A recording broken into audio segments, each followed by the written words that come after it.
como sempre repete, não acredita que a literatura sozinha possa mudar o mundo. O que ela faz é mexer com a cabeça das pessoas. E elas, sim, se quiserem, podem fazer alguma coisa para mudar o mundo. Então, no encontro de hoje, o professor Rogério vai falar sobre a poeta mineira Adélia Prado, que aos 84 anos é uma das maiores poetas brasileiras de todos os tempos, e esse ano é a homenageada do Prêmio Jabuti. Então, eu quero dar a palavra ao professor Luiz Rogério. Licença, por favor, professora Rúbia. Boa tarde a todos. Eu Olá. quero só informar que a gente vai gravar a apresentação, então quero pedir autorização do pessoal, se puderem dar um ok ali no chat, por favor. Ótimo. Muito obrigada. E lembrando a todos também que no final nós teremos um espaço para perguntas, para a gente trocar uma ideia com o professor, então fiquem até o final, beleza? Ótimo, ótimo. Pessoal, em primeiro lugar, boa tarde. Saibam que é uma alegria imensa tê-los aqui comigo nesse dia, um sábado de quarentena para todo mundo, para ouvir falar de poesia, para ouvir falar de uma das maiores poetas que nós temos na literatura brasileira, sem dúvida alguma, que é a Adélia Luzia Prado de Freitas. Eu gostaria de cumprimentar todos aqueles que são meus alunos, obrigado por estarem aí em mais essa aula, aqueles que foram meus alunos, saudade imensa de vocês. Para aqueles que ainda não tiveram nenhuma aula comigo, nós não nos conhecemos, sejam muito bem-vindos, né? Fico muito feliz de saber desse alcance, chegamos aí a quase 100 pessoas, né? 80 e tantas pessoas agora, e eu sempre digo para os meus alunos, se tiver um aluno, se tiver um aluno já dá para ter aula, então, quanto mais 80. Então, é uma responsabilidade bastante grande. Eu quero agradecer também as meninas do Literaria, esse projeto que é maravilhoso, o fato de poder levar para mais pessoas fora do contexto da sala de aula de literatura, poder falar de autores que são relevantes, que são importantes para a nossa literatura. Na edição passada já falamos da Cora Coralina, e agora nós vamos falar da Adélia Prado. A Adélia Luzia Prado de Freitas nasceu em Divinópolis, Minas Gerais, no dia 13 de dezembro de 1935. Então, nós temos uma senhora poeta, e lá no interior a gente fala, eu sou do interior do estado do Paraná, quando a gente fala uma senhora poeta, quer dizer que também é uma grande poeta. Mas é uma poeta que começou a sua carreira tarde. Ela é tarde no sentido de que o primeiro livro vai ser publicado somente em 1976.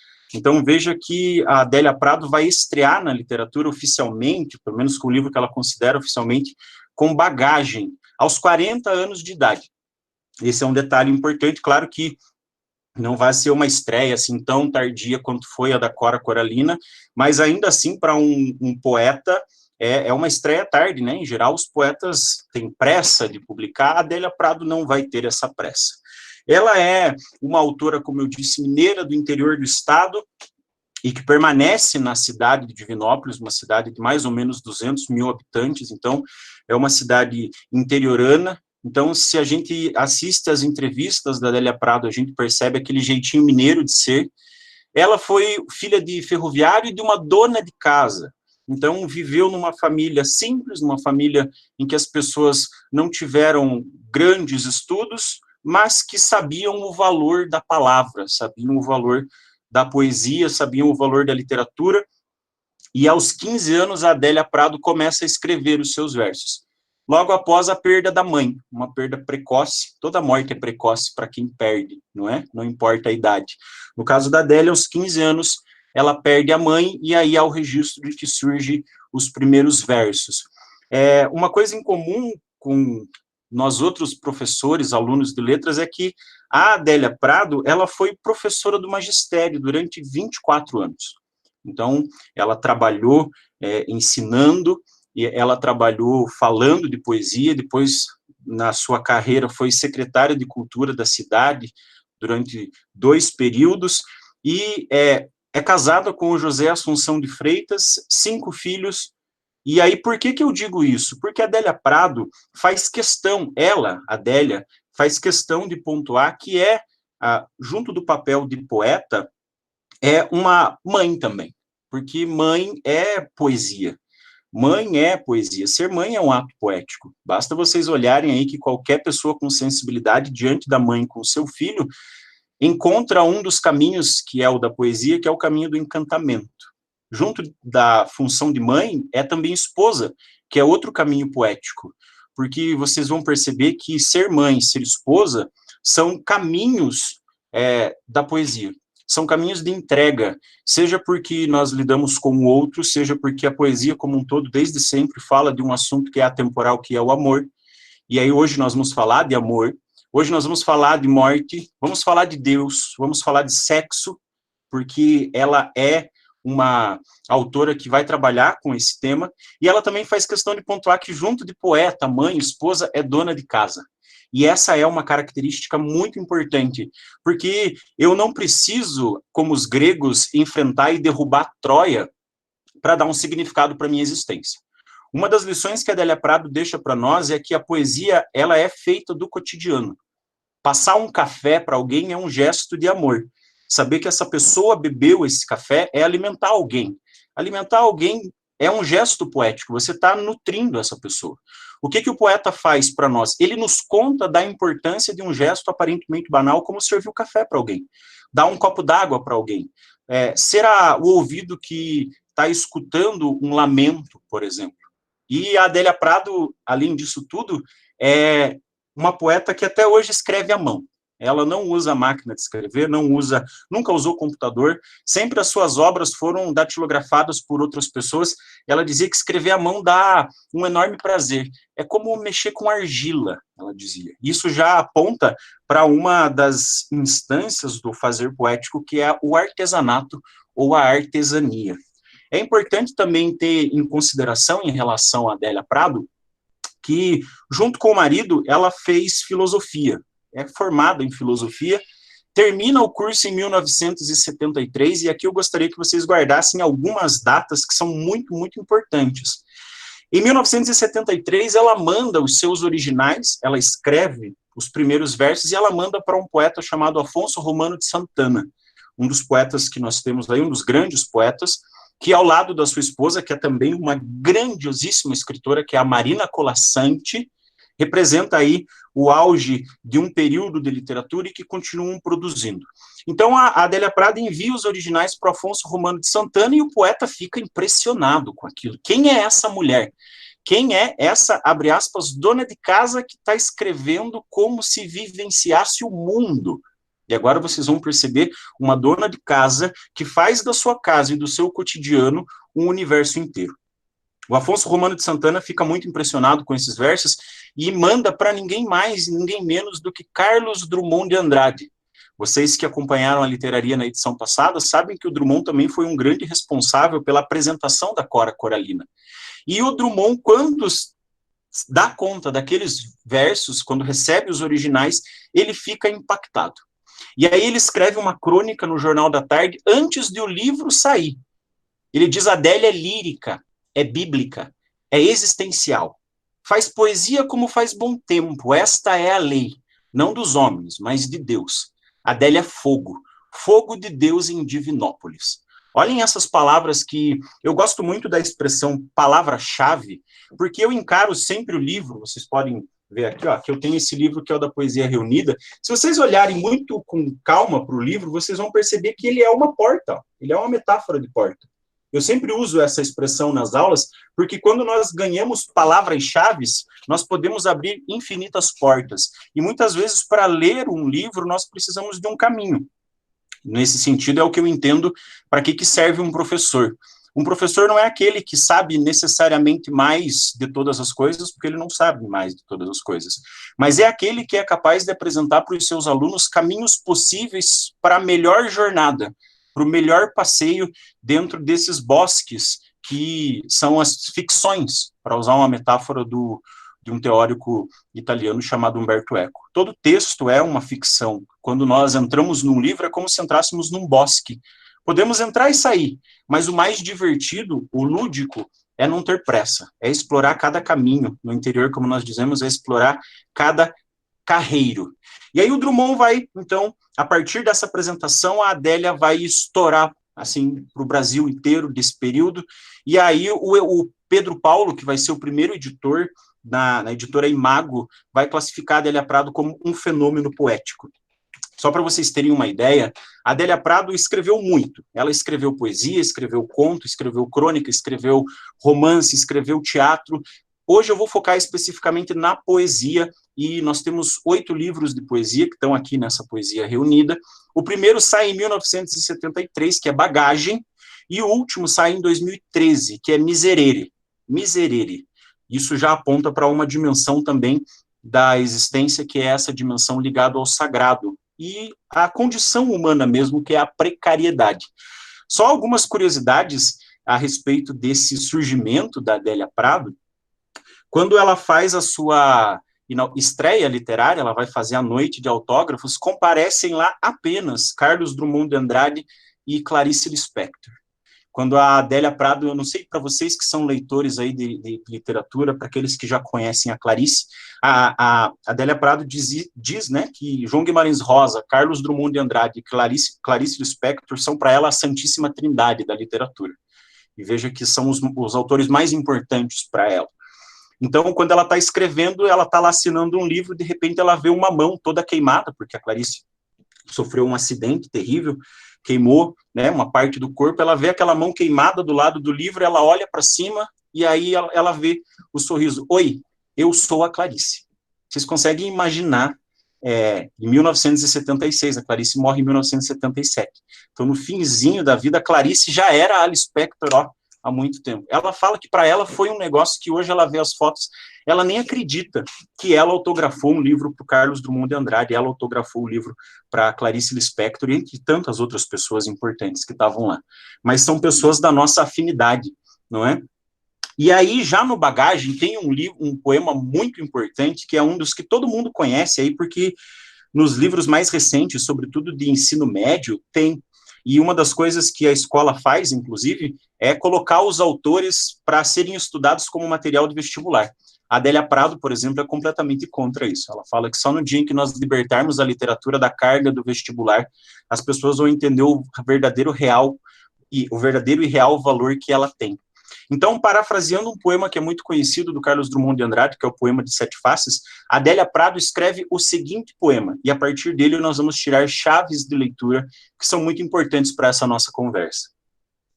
Diz a Adélia: quando nasci, um anjo esbelto, desses que tocam trombeta, anunciou: vai carregar bandeira.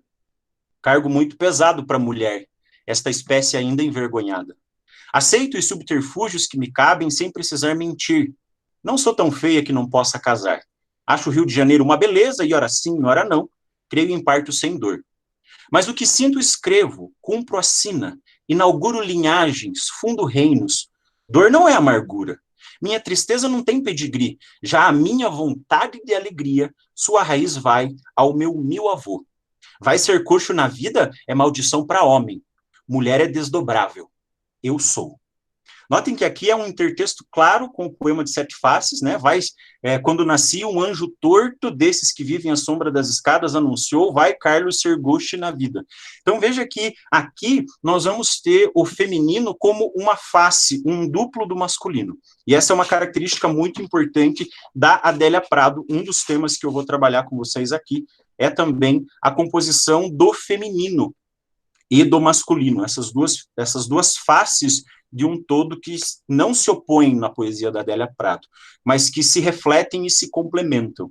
Vejam que no caso desse poema, e aí eu também vou ter o cuidado aqui para aqueles que queiram, eu vou sempre aqui, eu sei que vocês de repente podem estar vendo em casa, sempre que possível eu vou colar o poema aqui para vocês. Depois vocês ficam com alguns poeminhas que são selecionados da Adélia Prado. Esse é o Com Licença Poética, que está lá em Bagagem.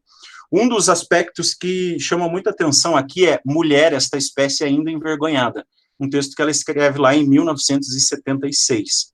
E aí, e eu vou falar a respeito do que ela entende por essa espécie ainda envergonhada. E aí, outra característica importante que aparece aqui nessa poesia é também a ideia de que o que eu sinto eu escrevo, cumpro a sina, e que dor não é amargura. Vai ser coxo na vida é maldição para homem. Mulher é desdobrável, eu sou. Então, notem que aqui na Adélia, ela entende a lógica do feminino como um caminho de libertação do indivíduo. O masculino e o feminino são forças que existem na existência do próprio ser humano. Essa é uma característica muito importante. E para que a gente possa ler poesia, nós temos que lembrar também que nós não lemos poesia do mesmo modo que nós lemos jornal. Eu sempre comento com os meus alunos que alguns textos, eles não foram feitos para leitura de ponto de ônibus. O que isso significa? Alguns textos exigem um ritmo de leitura que é diferente. Alguns textos, inclusive, eles não foram nem feitos para acabar. Notem o que eu estou dizendo, alguns livros não foram feitos para acabar. Você não tem que ler necessariamente para terminar. E é exatamente por isso que o ensino da literatura é uma coisa muito problemática, porque, em geral, nós estragamos 80% do gosto de qualquer obra literária tendo que cobrar essa obra depois. Quando, na verdade, como diz o Gabriel Garcia Marques, o escritor colombiano, autor de 100 Anos de Solidão e vencedor do Prêmio Nobel em 1982, uma boa aula de literatura não deveria ser mais do que uma conversa sobre literatura. E uma maneira de nós entendermos como pensa um poeta, como pensa um autor, é entender o que constitui a visão de mundo desse poeta. Quais são os elementos mais importantes? Porque se vocês pararem para pensar, tudo cabe na poesia. Não há um assunto do qual a poesia não possa tratar da maneira como o poeta bem entender. Então, os poetas vão priorizar alguns assuntos. E há quem diga, inclusive, que um poeta, embora escreva 50 livros, acaba falando sempre dos mesmos temas. Então, eu chamo essa primeira palavra-chave de arte e visão de mundo. Então, é como se eu pudesse perguntar a Adélia, quando você olha para o mundo, o que você vê? E essa é uma pergunta que vale para você também. Porque poesia, como eu disse, eu não acredito que a literatura necessariamente mude o mundo. A poesia pode mexer com a cabeça das pessoas. E se as pessoas, se quiserem, elas podem mudar e, consequentemente, mudando o indivíduo, muda-se o mundo inteiro. Porque, como eu não canso de repetir, cada verso é um universo. Você pode passar a vida inteira explorando um único verso. Mulher é desdobrável. Eu sou. Se você parar para pensar, nós poderíamos ficar horas e horas e horas e horas aqui falando a respeito do sentido desse verso. Mulher é desdobrável. Eu sou. Então, o Carlos Drummond de Andrade costumava dizer: ficou chato ser moderno, agora serei eterno. Pensem no serviço que dá a analisar só esse verso. Por isso que poesia, ela exige um ritmo um pouco mais lento, um processo que eu gosto de chamar de ruminação, no sentido positivo. Quem é do interior como eu sabe que um ruminante, que para algumas pessoas pode ser um xingamento, mas se você olhar na raiz, assim, na essência, uma vaca, um boi, ele pode passar muito tempo mastigando o mesmo punhado, a mesma parte de grama, ou seja, está saboreando aquilo até a exaustão. No caso do verso, nós temos o consolo, como aquele doce da fantástica fábrica de chocolates, que ele nunca termina. O verso é um doce eterno, que cada vez que você resolver degustar, vai ter um gosto diferente. Porque, lembrando, também a tua experiência é diferente. Numa entrevista do Roda Viva, em 2014, a Adélia Prado disse que as 3 únicas coisas que me acompanham desde que eu era menininha, e isso nunca me sai da cabeça, eu penso nisso diariamente, são sexo, morte e Deus. Esse é o tripé. Está tudo aqui. Notem que, quando nós escutamos uma pessoa falando sexo, morte e Deus, os entrevistados até são surpreendidos. Imagina uma senhora falando de sexo, morte e Deus, e nós vamos perceber justamente que a idade, ela não tem a ver necessariamente com o tempo cronológico. Existem pessoas que são muito velhas e que viveram muito pouco. E existem pessoas que viveram quase um século, mas que continuam mantendo um espírito e uma alma jovem. E isso, dependendo do grau de lucidez de cada um, é determinante para a visão de mundo. Então veja que aqui agora não sou eu, é a Adélia que está oferecendo para nós 3 palavras-chave importantes para a visão de mundo da poeta: sexo, morte e Deus. Então, junto com a ideia do que é a poesia, nós vamos trilhar esses 3 caminhos. O caminho da sexualidade, o caminho da finitude e o caminho da divindade. Porque se vocês perceberam, são 3 caminhos que vão dar no mesmo lugar: o cotidiano, que é a grande palavra-chave. A Adélia fala até, me deram um carimbo, como se eu fosse a poeta do cotidiano. E ela fala, na verdade eu sou mesmo, porque eu, como todo mundo, só tenho o cotidiano, o que não é pouco. Eu, como todo mundo, só tenho o cotidiano, o que não é pouco. Por que que eu digo isso? Porque na poesia moderna, sobretudo depois da Semana de Arte Moderna, nós vamos ter uma tentativa de fazer com que aquilo que seja comum seja erguido como matéria-prima da poesia. Se nós contarmos os dias, as horas, os meses, os anos da nossa vida, em termos de porcentagem, é muito pouco os grandes acontecimentos. É muito pouco aquilo que representa uma grande conquista, aquilo que faz com que a gente grite até perder o fôlego. Na maior parte do tempo, a nossa vida é banal. Banal não significa que ela é feita de banalidades. Banal aqui tem a ver com a simplicidade dos gestos cotidianos. O banal, o comum, aquilo que é do dia a dia, aquilo que é comezinho, é o que compõe a maioria da nossa existência. Então, por que não levar o foco da poesia justamente para aquilo que todos têm? Talvez lutar numa guerra, talvez conquistar Troia e tentar recuperar Helena, talvez navegar pelo Oceano Tenebroso em busca de novas rotas marítimas, como os Lusíadas fizeram, talvez ir à Lua, como Neil Armstrong fez, não seja um feito que esteja à mão de todos, mas regar uma planta é. Olhar nos olhos de uma pessoa e dizer, eu te amo, é. Lembrar das pessoas e suspirar de saudade sem ninguém ver, é. E isso tudo cabe na poesia, porque, como já lembrava o Guimarães Rosa, no viver, tudo cabe. No viver, tudo cabe. Isso está na sua obra máxima, que é um texto obrigatório, que é o Grande Sertão, Veredas. E é isso que faz a Adélia Prado afirmar que o que alimenta a poesia adeliana, é o susto ou espanto com a vida. E eu acho que essa é uma chave muito importante, no sentido de que o tempo pode passar, mas enquanto nós tivermos capacidade de espanto diante daquilo que nós vemos, significa que nós vivemos e não estamos mortos ainda. Porque quando nós perdemos a sensibilidade, quando nós perdemos a capacidade do espanto, a capacidade da magia, aí sim a vida acabou, ainda que o corpo continue existindo. Então há uma diferença entre viver e existir. A Adélia Prado vai dizer que o que alimenta a sua poesia é justamente a capacidade de se surpreender com o pulo de um gato, com o canto de um passarinho, com um trem que passa, com um carro que acelera. E justamente por conta disso ela vai transformar a poesia a matéria do cotidiano em poesia. E aí alguém vai perguntar, mas Adélia, para você, aquela pergunta fundamental, super tranquila de responder, que o Antônio Abujamra costumava fazer no final do Provocações, o que é a vida? A vida é boa ou a vida é ruim? A poesia, sendo uma manifestação das vivências, ela é alegre ou triste? E a Adélia responde, a poesia não vem da alegria ou da tristeza. A poesia é bela, ainda que triste. A poesia é bela, ainda que triste. E isso nos remete a uma longa tradição, a começar pela Cecília Meirelles, que escreveu um poema lindíssimo chamado Motivo. Eu canto porque o instante existe e a minha vida está completa. Não sou alegre nem sou triste, sou poeta. Eu canto porque o instante existe e a minha vida está completa. Não sou alegre nem sou triste, sou poeta. Irmão das coisas fugidias, não sinto gozo nem tormento. Atravesso noites e dias no vento. Se desmorono ou se edifico, se permaneço ou me desfaço, não sei, não sei. Não sei se fico ou passo. Sei que canto. E a canção é tudo. Tem sangue eterno a asa ritmada. E um dia sei que estarei mudo. Mais nada. Então vejam que essa ideia da Adélia Prado conversa diretamente com a tradição da Cecília Meirelles, que é uma das nossas maiores poetas, já pensando aqui na ideia de autoras, né, de figuras femininas que escreveram poesia. A Adélia se insere nessa tradição de que a beleza, ela tem um sentido que pode ser alegre ou um sentido que pode ser triste, mas ainda assim continua sendo beleza.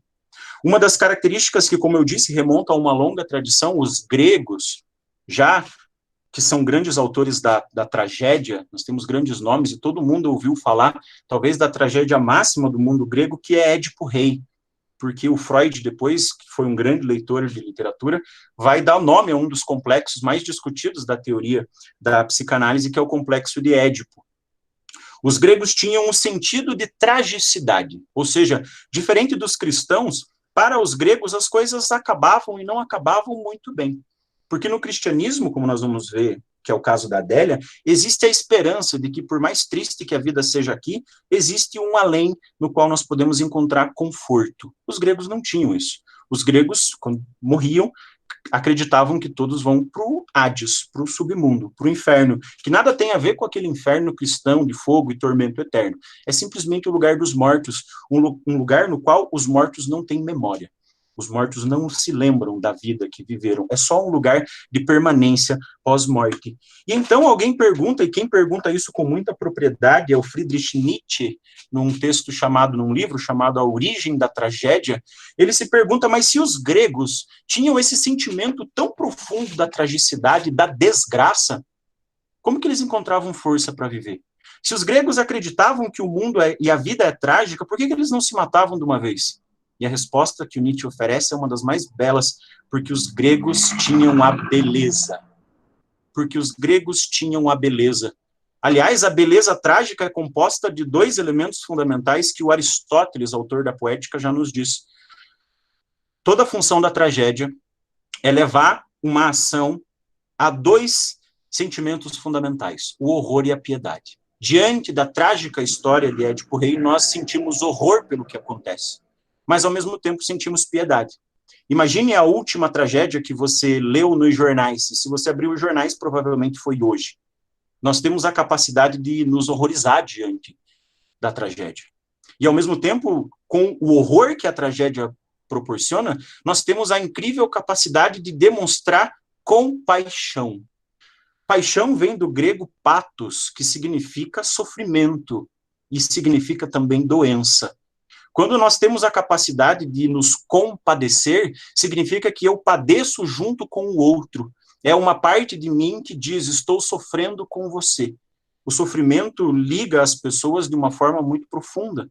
Do mesmo modo que a alegria é uma ponte, o sofrimento também é. A diferença é que no tipo de mundo que nós vivemos, às vezes pode parecer que o sofrimento é mais presente do que a alegria. É por isso que a visão de mundo da Adélia Prado remete a uma visão de mundo muito parecida com a de outro grande autor, que é o Rubem Alves. Adélia Prado diz que toda arte é tentativa. Notem, a arte não é resposta. É por isso que eu digo que a literatura sozinha não pode mudar o mundo. A literatura é uma tentativa de resposta para perguntas fundamentais. Quem eu sou, de onde eu vim, para onde eu vou. Se eu colocasse isso numa prova para você, com 3 questões fundamentais, talvez você tivesse o dia inteiro para responder. O que eu sou, de onde eu vim, para onde eu vou. E talvez ainda entregasse a prova em branco, porque é uma resposta muito difícil de oferecer. O que eu sou, de onde eu vim, para onde eu vou. Essas são as questões fundamentais que geram a filosofia, geram as religiões e geram a arte. Enquanto a ciência está preocupada com o que, com a prática, com a praxis, com a pragmática, a literatura, assim como a religião, assim como a filosofia, por ser arte, está preocupada com o porquê. Claro que eu não estou dizendo que é fácil dizer o como, mas ainda assim, se eu encontro o como de um fenômeno, eu encontro o como da vida, não significa que eu entenda porquê. Se eu sei que a Terra gira em torno do Sol, isso não me dá o consolo de saber por que isso acontece dessa forma, ainda que as teorias expliquem que são forças, que são mecanismos que compõem uma estrutura, e existem leis que são próprias do universo e da física. Isso não apazigua. Por isso a poesia não se esgota. Por isso a poesia é um constante jorrar de sentido e de significado. E assim como o tempo, que os gregos pintaram como um deus atroz que devora os próprios filhos constantemente, nós nunca pisamos 2 vezes no mesmo rio. O tempo está sempre fluindo. Esse é o devir do Heráclito, um filósofo que dizia porque quando nós pisamos na 2ª vez, o rio já mudou. E, ao mesmo tempo, nós também já mudamos, porque o eu que pisou pela 2ª vez no rio, agora experimentou ter pisado uma primeira, logo é diferente. De tal forma que esses versos que eu estou apresentando para vocês agora, se forem lidos daqui a 10, 20 anos, vão ter um outro significado. Talvez na escola o professor tenha dito para você, tenha declamado a primeira estrofe do poema Meus 8 Anos, do Casimiro de Abreu, e como eu tenho um público aqui que é muito diversificado, pensem o impacto que isso tem nas diferentes idades que vocês têm. Olhem aí para as fotografias dos colegas que estão assistindo essa aula junto com você, e perceba que é muito diferente para alguém dizer aos 20 anos e aos 70 anos, ai, que saudades que eu tenho da aurora da minha vida, da minha infância querida que os anos não trazem mais. Ter saudades da aurora da vida aos 15 é uma coisa. Ter saudades da aurora da vida aos 70 é outra coisa, porque nós temos esse rio de vivência que perpassa o fato de existirmos, ainda que não saibamos necessariamente por quê. E é isso que me encanta na poesia da Adélia Prado. A capacidade de entender que a vida é sempre uma geração de alguma coisa. É por isso que num poema chamado Leitura, no finalzinho, ela diz: eu sempre sonho que uma coisa gera. Nunca nada está morto. O que não parece vivo, aduba. O que parece estático, espera. Eu sempre sonho que uma coisa gera. Nunca nada está morto. O que não parece vivo, aduba. O que parece estático, espera. Imagine, então, que você viu um pé de laranja. Meu pé de laranja lima. A fruta está viva ali até o momento em que ela cai, você consome e joga a casca no pé do próprio laranjeira para que ela se autoalimente. Perceba que a casca pode não parecer viva. Uma formiga ou um caracol que tenha morrido, um besouro que tenha morrido, uma coisa do cotidiano. Ela não parece viva, mas ela está gerando vida porque está adubando. Olhem para uma pedra, olhem para um tronco, um galho seco. É estático. Na visão da Adélia Prado, não é estático. Está esperando. Pelo quê? Bom, é isso que a poesia vai tentar responder. E aí, todo poeta, necessariamente, na visão da Adélia Prado, vai ter um quê de melancolia em si. E num documentário que foi feito em 2018, a Adélia Prado afirma que nasci melancólica. Nasci melancólica. Antes do baile, já vejo os dançarinos chegando em casa, cansados com os sapatos nas mãos. Poeta já nasce velho. Sou chegada a lágrimas no meio da maior alegria, e eu vou repetir para você não perder essa pérola. Nasci melancólica.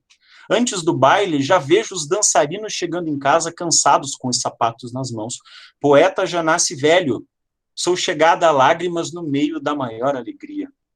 E agora, percebam que aqui, nesse caso, melancolia não tem a ver necessariamente com tristeza. É muito importante que a gente entenda isso, porque a Adélia vai falar muito, muito, muito da importância do sofrimento. Em geral, nós queremos fugir do sofrimento a qualquer custo, porque sofrer não é bom. E não estou dizendo que você precise sofrer para aprender. Mas, entretanto, a Adélia vai reconhecer que o sofrimento é condição de consciência. Sofrer para a Adélia Prado é importantíssimo. Uma pessoa que nunca tenha sofrido no mundo, em primeiro lugar, não existe, mas em segundo também está perdendo uma face da experiência. E a Adélia afirma que fugir da dor é a maior perda de tempo que existe. Você foge dela aqui e encontra ela ali na outra esquina, de novo. Fugir da dor é perda de tempo. Você foge agora. Se você procurar, é um documentário da Adélia Prado que foi feito para o estado de Minas Gerais. Adélia Prado, Minas Gerais, 2018. E como esse é um depoimento que parece um poema. Se você parar para pensar, eu vou colar ele aqui para você não perder essa frase. Olhem lá. Nasci melancólica. Antes do baile, já vejo os dançarinos chegando em casa cansados com os sapatos nas mãos. Poeta já nasce velho. Sou chegada a lágrimas no meio da maior alegria. Por que esse poema? Porque para poeta, prestem muita atenção agora que é impactante, para a Adélia Prado é possível a gente sofrer em paz. Para a Adélia Prado é possível a gente sofrer em paz. Notem que dessa forma eu não fujo do sofrimento, eu acolho o sofrimento. E quando eu acolho, não significa que eu desejo o sofrimento, significa que eu entendo o sofrimento. E quando eu entendo o sofrimento, eu estou dando um passo a mais diante de uma outra qualidade de beleza, de uma outra manifestação do amor, de uma outra manifestação de conexão com o outro. De tal sorte que eu entendo que o sofrimento, assim como a alegria, é um instante fugaz. Às vezes demora mais, às vezes demora menos, mas ainda assim é possível a gente sofrer em paz. Na entrevista, o Augusto Nunes lembra que uma vez perguntaram para a atriz Tônia Carreiro: você é feliz? E ela dá uma resposta que eu acho genial e que eu guardo para a vida. Você é feliz? Ela, Sou, várias vezes ao dia. Você é feliz? Sou, várias vezes ao dia. E quando nós entendemos essa lógica, nós compreendemos que, se você entende que a felicidade não é uma condição de ser, mas sim uma contingência do estar, você se liberta, inclusive, do peso de ser feliz. Porque ser feliz, desejar a felicidade, segundo uma das antigas filosofias estoicas, diz que um dos primeiros passos, e depois isso também aparece em outras manifestações, como o budismo, por exemplo, um dos grandes problemas que gera a infelicidade é justamente a nossa busca incessante por ser feliz. E essa é uma característica muito importante que abre portas para esse caminho e torna essa estrada aí, essas trilhas por esse bosque um pouco mais caminhável. É possível sofrer em paz. Então eu pergunto para a poeta como. Em Bagagem, de 76, ela tem um poema que chama atenção para as mortes sucessivas. Como eu disse, existe um tripé da poesia da Adélia Prato. Mas o tripé, por definição, é aquilo que, se você tirar um deles, os outros caem. Então, quando eu estou falando de sexo, quando eu estou falando de morte, quando eu estou falando de Deus, eu estou falando da mesma instância a partir de diferentes enfoques. E se eu divido aqui, é por uma questão mais pedagógica do que essencial. No poema chamado As Mortes Sucessivas, de Bagagem, em 1976, a Adélia Prado diz o seguinte, e eu vou colar o poema aqui para vocês acompanharem. Quando minha irmã morreu, eu chorei muito e me consolei depressa. Tinha um vestido novo e moitas no quintal onde eu ia existir. Quando minha mãe morreu, me consolei mais lento. Tinha uma perturbação recém-achada. Meus seios conformavam 2 montículos e eu fiquei muito nua, cruzando os braços sobre eles, é que eu chorava. Quando meu pai morreu, nunca mais me consolei. Busquei retratos antigos, procurei conhecidos, parentes, que me lembrassem sua fala, seu modo de apertar os lábios e ter certeza. Reproduzi o encolhido do seu corpo em seu último sono e repeti as palavras que ele disse quando toquei seus pés. Deixa, tá bom assim. Quem me consolará desta lembrança? Meus seios se cumpriram e as moitas onde existo são pura sarça ardente de memória. Então, vejam que nesse poema nós temos toda a dimensão aqui da morte, nós temos a dimensão da sexualidade, da puberdade, dos seios se desenvolvendo como indício do que essa menina vai se tornar, essa mulher depois que vai viver em sarça ardente. Então, veja que nós temos aqui a sarça ardente, também é uma imagem bíblica. A sarça ardente, se vocês conhecem a história do Antigo Testamento, é uma das manifestações mais poderosas do divino. Aquilo que, em história da mitologia, nós chamamos de tremendo, que é a manifestação do divino de tal modo que nos abala, de tal modo que nos deixa prostrados. Agora, notem o quanto o cotidiano está presente aqui, notem que as perdas são sucessivas perdas, por isso o título, As Mortes Sucessivas, mas veja do que essa poeta quer lembrar em relação ao seu pai. Ela não quer lembrar das vezes em que ele comprou uma casa nova, das vezes que ele chegou com um carro, das vezes em que ele ganhou na loteria. Não, o que ela quer lembrar? Da fala, do modo sutil de apertar os lábios e ter certeza. Da maneira carinhosa, quando ela cobre e toca os seus pés e ele diz, deixa, tá bom assim. Então veja que no fim das contas, o que restou na memória e virou esse monumento poético é o cotidiano. É aquilo que você viveu hoje inúmeras vezes, mas não necessariamente deu a devida atenção. Por isso a Adélia Prado chama a nossa atenção para uma educação do olhar, algo que um poeta como Fernando Pessoa, no poeta Alberto Caeiro, vai também nos ensinar. O essencial é saber ver, diz o Alberto Caeiro, saber ver sem estar a pensar. Pensar é estar doente dos olhos. Quando a gente pensa muito, no fim das contas, a gente acaba sofrendo muito mais. Então a Adélia Prado vai dizer, meu rigor é não trair o que eu estou sentindo. Meu rigor é não trair o que eu estou sentindo. Por isso a Adélia afirma também, ser eu significa ter todas as más paixões dentro de mim. Veja que nesse sentido, aqui a Adélia fala também de um acolhimento do eu que não necessariamente é o eu mais bonito para os outros. Sendo eu inteiro em mim, eu preciso também dar significado para as más paixões dentro de mim. E o primeiro passo para poder lidar com as más paixões que eu tenho dentro de mim é dar nome a elas. Se vocês lembram da tradição cristã, porque Deus é um dos caminhos que a Adélia Prado oferece, diante de um possuído, Cristo pergunta, quem és tu? E os demônios respondem, eu sou ou somos legião. E essa é uma lição importantíssima que o cristianismo oferece, que vai aparecer na poesia da Adélia. E aqui, mais uma vez, eu digo que religião é diferente de religiosidade. Nós vamos perceber que uma coisa é você ser católico, uma coisa é você ser evangélico, outra coisa é você ter a religiosidade ou a espiritualidade dentro de si, ainda que não acredite necessariamente na transcendência. Mas a lição que Cristo apresenta lá é a ideia de que para você poder dominar uma potência, uma força maligna, quem és tu, demônio, é saber o seu nome. Se você assistiu aquele filme Invocação do Mal, você sabe bem do que eu estou dizendo. Para poder vencer a presença demoníaca, é preciso dar nome a ela. E quantas vezes nós não temos que lidar com os nossos demônios interiores? Inclusive o Dostoiévski tem uma obra chamada Os Demônios. E não por acaso esse mesmo Dostoiévski tem um outro livro maravilhoso chamado Crime e Castigo. Quem é o criminoso? O Raskolnikov. Qual é o castigo? Ou quem é o grande punidor? O próprio Raskolnikov. Você pode fugir de tudo, você pode fugir de todas as sentenças, mas o juiz do qual você não pode escapar é a tua própria consciência. Por isso, o primeiro passo para entrar em paz consigo mesmo, nesse sentido de que a literatura pode mexer com a cabeça das pessoas, é reconhecer que a única coisa perfeita em nós é a precariedade. A única coisa perfeita em nós é a nossa precariedade. O fato de nós entendermos quem somos, de onde viemos e para onde vamos, nos coloca num devido lugar no mundo, que quando nós pensamos diante do universo quem somos, parece que a nossa existência tem um significado profundo. Primeiro porque nós reconhecemos que nós não somos nada. Como um Álvaro de Campos, um poeta que é heterônimo do Fernando Pessoa, eu posso afirmar, eu não sou nada, nunca serei nada, não posso querer ser nada. A parte disso, tenho em mim todos os sonhos do mundo. Não significa que porque eu reconheço que eu não sou nada, que eu não possa sonhar.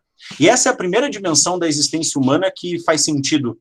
Quando eu entendo que eu não sou nada, eu posso ter dois caminhos. Eu posso me sentir ninguém, ou eu posso me sentir um imenso privilegiado que dentro de um universo possível, com bilhões de estrelas e galáxias possíveis, eu tenho a chance de existir.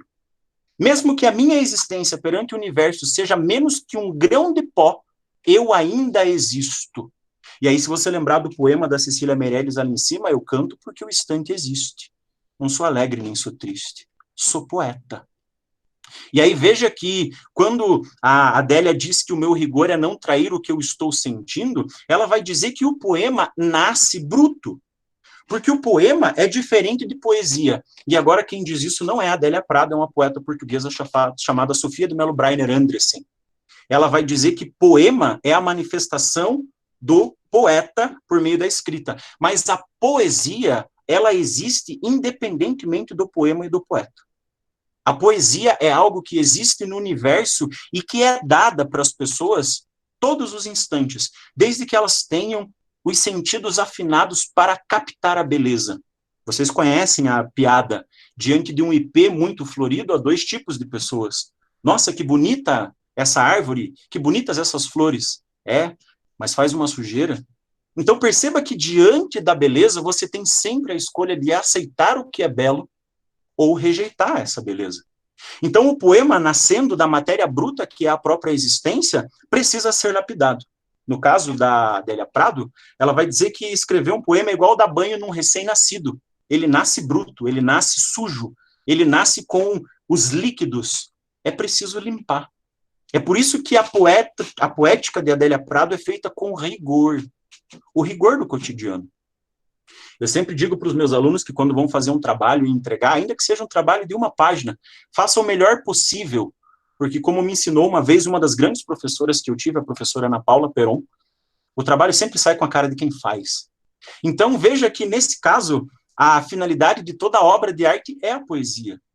E a poesia, não importa se é ficção, necessariamente tem que ter algo de belo.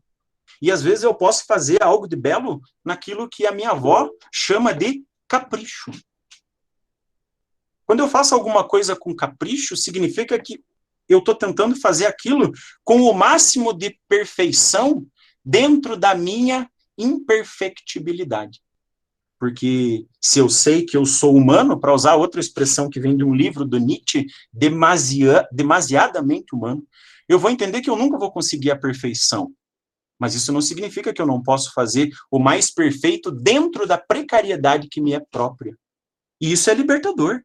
É libertador você saber que você não precisa ser o melhor o tempo inteiro. É libertador você saber que a obra que você produz não precisa ganhar o primeiro prêmio todas as vezes, porque o primeiro critério, lembrem-se da Adélia Prado, é não trair o que eu estou sentindo.